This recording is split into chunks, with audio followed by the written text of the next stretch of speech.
Assalamualaikum warahmatullahi wabarakatuh. Perkenalkan, nama saya Lisma Aule Silva dengan NIM 64231120 dan Saya Cynthia Nurwahyu dengan NIM 64230631. Kami dari kelas 645A12. 65A12. Di sini, kami ingin menjelaskan hasil diskusi dari tugas pertemuan 3 mata kuliah Budaya Organisasi yang diampu Ibu Widya Astuti, SPD, MM. Dan berikut ini soal beserta jawabannya.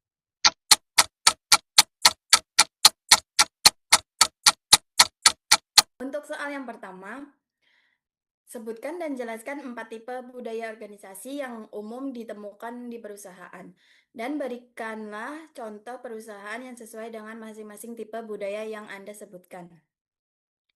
Untuk tipe yang pertama, ada budaya klan atau clan culture. Budaya ini berfokus pada kolaborasi dan lingkungan kerja yang ramah, berorientasi pada manusia atau kekeluargaan, menekankan pada kerjasama tim, pemberdayaan karyawan, dan loyalitas. Contoh perusahaannya adalah Google. Google dikenal dengan fasilitas kantor yang mendukung, kesejahteraan karyawan, suasana kerja yang kolaboratif, dan penekanan kuat pada kerja tim untuk mendorong inovasi. Yang kedua ada budaya adokrasi atau adokari kultur. Budaya ini bersifat dinamis, kreatif, dan berani mengambil risiko. Fokusnya adalah pada inovasi dan penciptaan produk atau layanan baru. Fokus pada pengambilan risiko dan eksperimen. Nilai utamanya adalah fleksibilitas dan kreativitas untuk mencapai terobosan baru. Contoh perusahaannya adalah Apple. Di bawah kepemimpinan Steve Jobs, Apple membangun budaya yang sangat inovatif, di mana pengembangan produk-produk revolusioner menjadi prioritas utama, bahkan dengan resiko kegagalan yang tinggi. Yang ketiga, ada budaya pasar atau market culture. Budaya ini berorientasi pada hasil, kompetisi, dan pencapaian target. Fokus utamanya adalah memenangkan persaingan di pasar dan meningkatkan keuntungan. Karyawan termotivasi oleh target yang jelas dan imbalan berbasis kinerja. Contoh perusahaannya Amazon. Amazon sangat berfokus pada metrik kinerja, efisien dan kepuasan pelanggan. Budaya kompetitif ini mendorong karyawan untuk mencapai hasil yang terukur dan mendominasi pasar. Yang keempat ada budaya hierarki atau hierarki kultur. Budaya ini menekankan pada struktur, aturan, dan efisiensi. Proses kerja sangat terstandarisasi untuk memastikan stabilitas dan prediktabilitas pengambilan keputusan bersifat terpusat dan alur komando sangat jelas. Contoh perusahaannya McDonald's. Jaringan restoran cepat saji ini sangat bergantung pada prosedur operasi standar atau SOP yang ketat dan di seluruh cabangnya untuk memastikan konsistensi produk dan layanan. selanjutnya soal yang kedua, apa yang dimaksud dengan budaya organisasi yang kuat? Jelaskan bagaimana budaya yang kuat dan mempengaruhi kinerja sebuah perusahaan. Berikan contoh perusahaan yang dimiliki budaya yang kuat.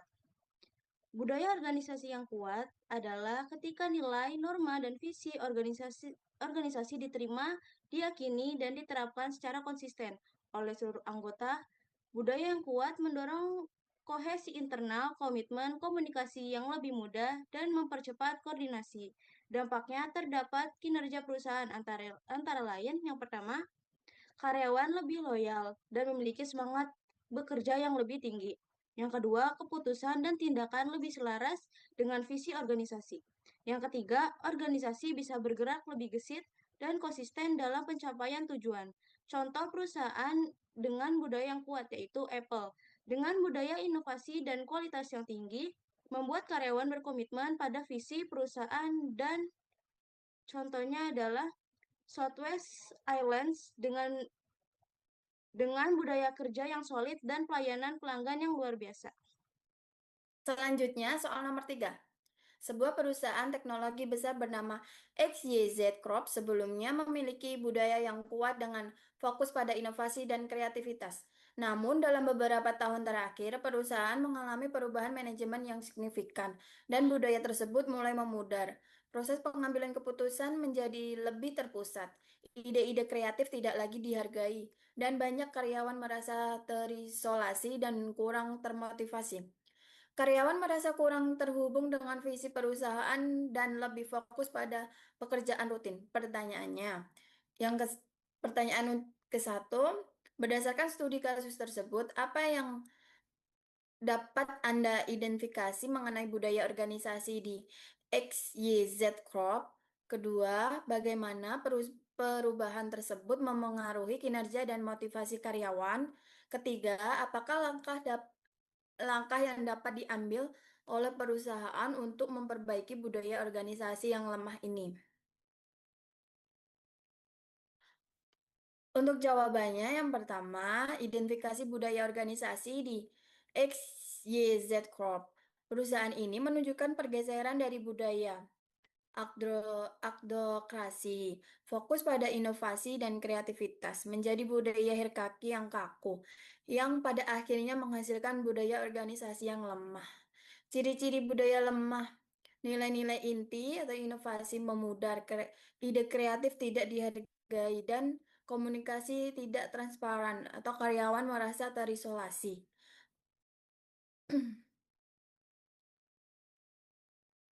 Yang kedua, ada pengaruh perubahan pada kinerja dan motivasi karyawan. Perubahan ini menyebabkan penurunan motivasi karena otonomi dan apresiasi atau faktor pendorong motivasi intrinsik dihilangkan. Karyawan hanya berfokus pada pekerjaan rutin karena tidak ada dorongan budaya untuk berinovasi yang lebih yang berdampak langsung pada penurunan kinerja dan stagnasi inovasi perusahaan. Yang ketiga, langkah perbaikan untuk budaya yang lemah. Strategi perbaikan harus fokus pada penguatan kembali nilai-nilai yang hilang, yaitu memperkuat value-based leadership. Pemimpin harus bertindak sebagai teladan dalam menjunjung tinggi nilai-nilai yang diinginkan, misalnya inovasi dan transparansi, untuk memperkuat budaya. Yang kedua, meningkatkan pengetahuan manajemen melalui pelatihan atau training yang bertujuan meningkatkan pengetahuan manajer tentang pentingnya komitmen dan motivasi dalam budaya kerja. Soal selanjutnya, soal yang nomor 4. Perusahaan InnovateX adalah sebuah perusahaan teknologi yang berfokus pada pengembangan perangkat lunak terbaru. Perusahaan ini memiliki budaya yang sangat mendukung inovasi dan kreativitas karyawan. Karyawan diberi kebebasan untuk mengeksplorasi ide-ide baru melalui program Innovation Time, di mana mereka bisa menghabiskan 20% dari waktu kerja mereka untuk bekerja pada proyek pribadi. Selain itu, perusahaan mendukung eksperimen dan toleransi terhadap kegagalan dalam proses inovasi. Pertanyaan yang pertama, apa tipe budaya yang ditetapkan oleh Innovate X berdasarkan studi kasus ini? Jelaskan karakteristik utama budaya tersebut. Yang kedua, bagaimana budaya ini dapat berkontribusi pada kesuksesan perusahaan dalam industri teknologi? Yang ketiga, sebutkan beberapa tantangan yang mungkin dihadapi perusahaan dengan budaya inovatif ini. Jawabannya, yang pertama, InnovateX menerapkan budaya ardorsi atau inovatif. Karakteristiknya fleksibilitas tinggi, dorongan eksperimentif, toleransi kegagalan, dan kebebasan bagi karyawan. Yang kedua, kontribusi pada kesuksesan perusahaan. Yang pertama, memfasilitasi inovasi produk dan defisiensi pasar. Yang kedua, menarik dan mempertahankan talenta kreatif. Yang ketiga, memungkinkan perusahaan adaptif terhadap perusahaan pasar cepat. Yang ketiga, menjadikan inovasi dengan keunggulan kompetitif. Yang ketiga, tantangan yang mungkin dihadapi. Yang pertama, sulit menjaga stabilitas di kontrol operasional. Yang kedua, biaya kegagalan atau eksperimen yang tidak produktif. Yang ketiga, resiko bahwa ide banyak tapi realisasinya sedikit. Yang keempat, konflik antara kebebasan dan kebutuhan sistem atau prosedur.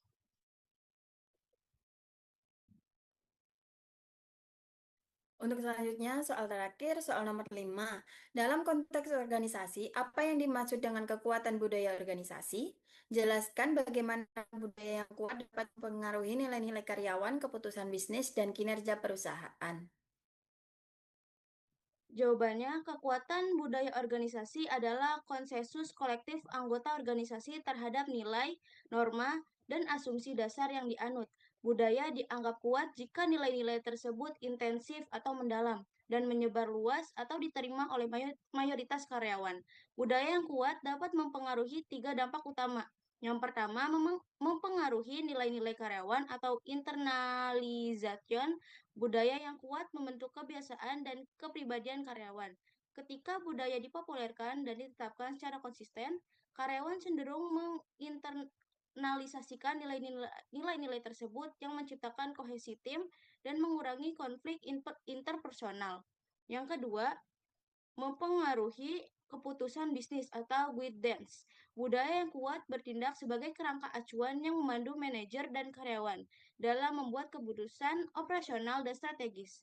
Ini memastikan bahwa semua tindakan, bahkan tanpa pengawasan formal, selaras dengan misi dan tujuan jangka panjang perusahaan.